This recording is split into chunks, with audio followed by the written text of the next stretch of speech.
Dear commissioning term, it is undeniably a privilege to join the ranks of the finest men and women who have chosen to serve their country and defend its maritime frontiers.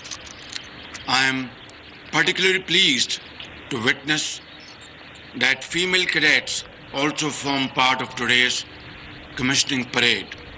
It signifies their innate strength and confidence to step into the seafaring realm.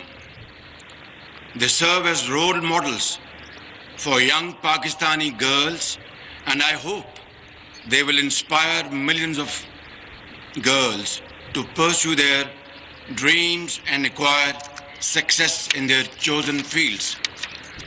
Ladies and gentlemen, you must continue to preserve and prove your mettle